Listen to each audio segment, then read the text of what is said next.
So again, whenever you mount it on in a parking lot, as you can see here, see the line.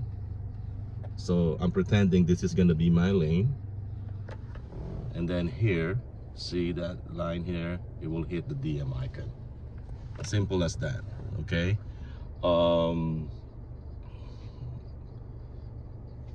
And then what else? So more mount it as close as possible to the to your camera LCAS housing. Okay. And then whenever I want a headless feeling, all I have to do is I just do this. Okay. Something like that. You know. So just make sure. Let's see. They can see me. There you go. Okay, so that's the IR. Okay, so if I want a headless feeling, okay, and what else? So after you side mount, you install my fork. Okay, because I don't know how it works on the newer models, on the newest version. I don't know how it works. So basically I'm just testing this one on 095. I think it's Farmville if you want to do stock. So install my fork, so reset calibration, and it will calibrate twice. So you're gonna have the original calibration, the first calibration. Okay, once it's done, it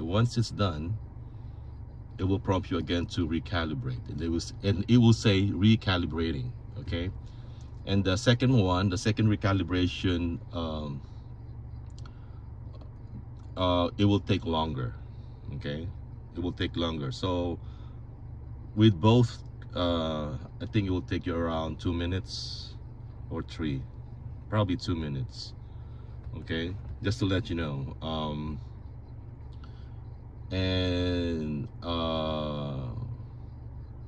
I suggest to always do manual recalibration before your drive, you know, just for the optimal experience.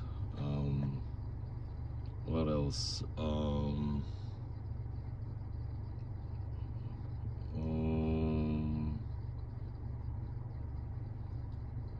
And I think that's it. And then also my fork has a lock steer ratio. So this one is a lock steer ratio of 19.33 for all Hondas make and models. Okay, I don't have time to do the rest. So if you have another car, all you have to do is find out your learn steer ratio, and then you can add 2 values. Or if it's 17 or 16, you can do 19.33. Because my learn is around 17. I don't go beyond 19.33 because my car starts to oscillate or something for some reason. Probably because I don't have alignment at that back then. So I might try it. I might try a higher steer ratio in the future.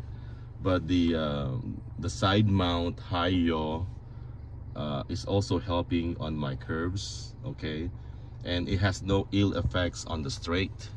Okay, no ill effects on the straight, as you can see on my video. Yeah, and it works. And good thing about this placement is it's the wiper.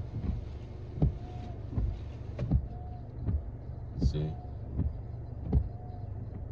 there you go.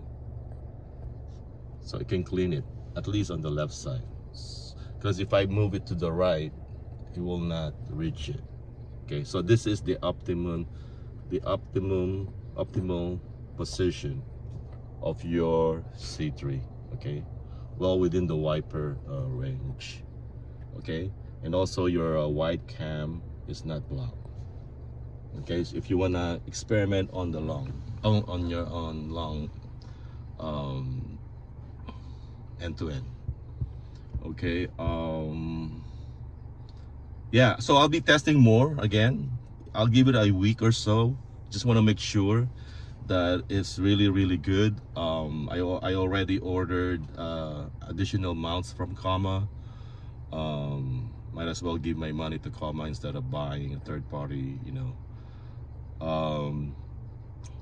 So I'm gonna make sure, because this one I did not cure. Okay, so I can really tell the VHB is starting to peel on the right side. Okay, so curing is very important. So what I'm gonna do is, once I get the official mount, I'm gonna replace this one, and then I'm gonna be driving dash mounted for quite a while.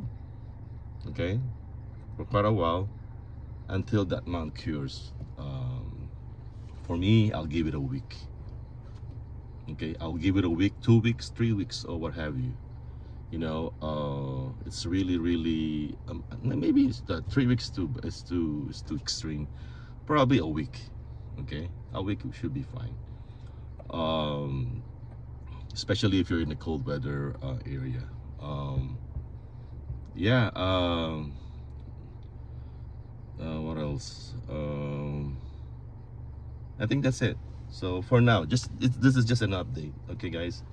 Again, this is Eisenheim. Thank you for subscribing. Thank you for not unsubscribing.